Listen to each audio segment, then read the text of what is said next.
হয় নিজের হাতের লাঠিটা দিয়া জমিনের উপরে জোরে আঘাত করেছে।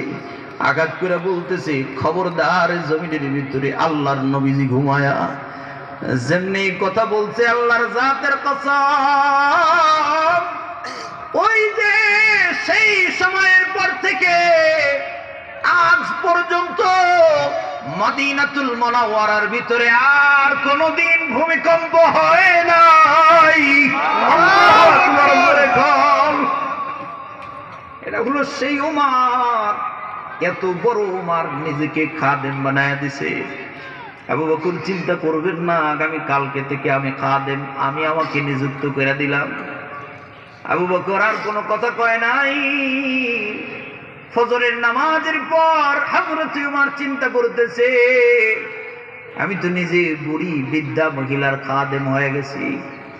ফজরের নামাজের পর তাসবিহ তাহলিল গুলো পাঠ কইরা ধীরে ধীরে ওই বৃদ্ধা মহিলার ঘরের ভিতরে চলে গেছে।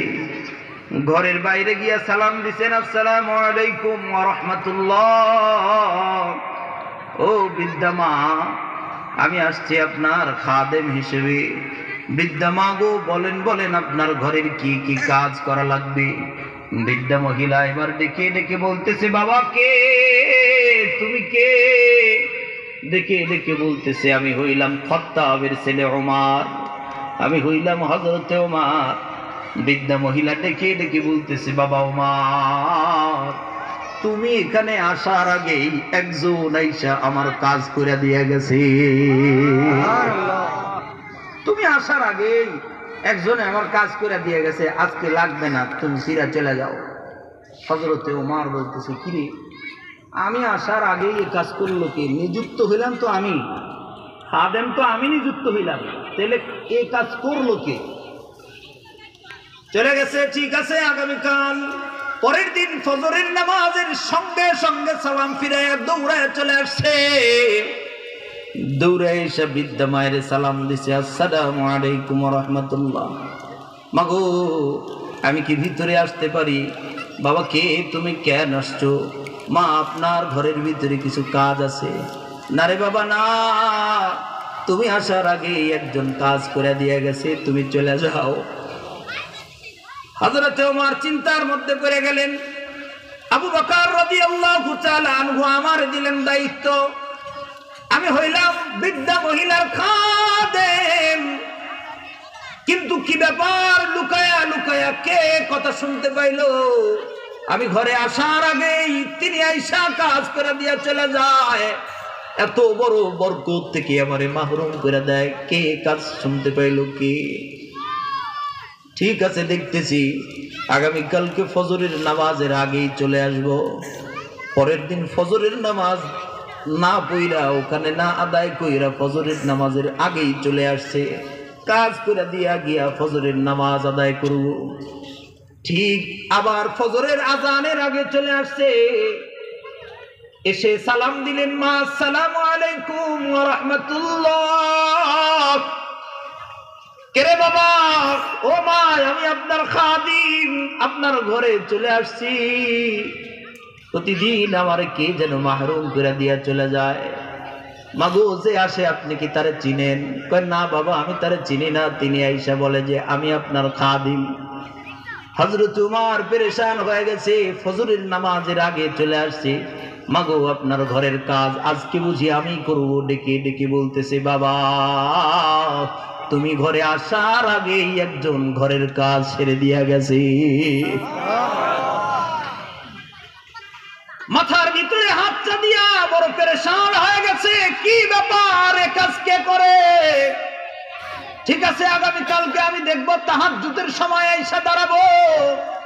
পরের দিন তাহাজ্জুদ নামাজের সময় আইসা বুড়িমার ঘরের আড়ালে একটা জঙ্গল, ছোট্ট এ জঙ্গলের পাশে আইসা গাছের আড়ালে দাঁড়ায় রইছে। দেখি তো কে লোকটা আমার আগে এ কাজ করে দিয়া কে যায়, দেখি তো। গাছের অন্তরাল থেকে তাকায় আছে, ধরবে। এত বড় মানুষ কে গো?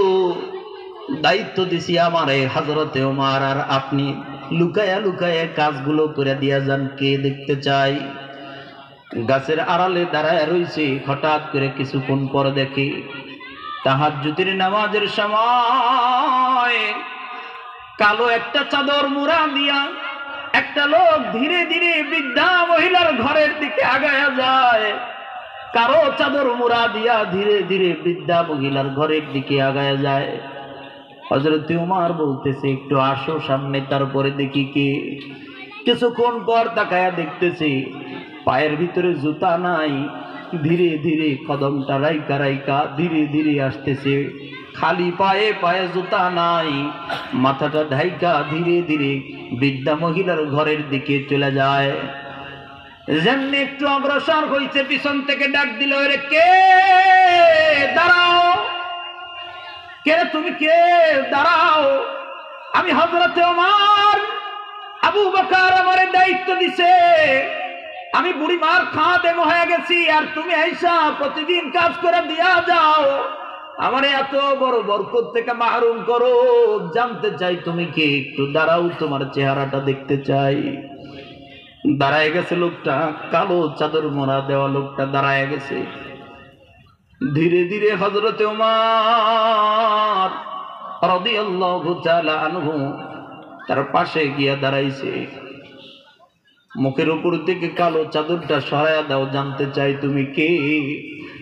যেমনি এটা বলছে, মুখের কালো চাদর সরাইয়া দিয়া ফুপায়া ফুপায়া কান্দে উঠছে।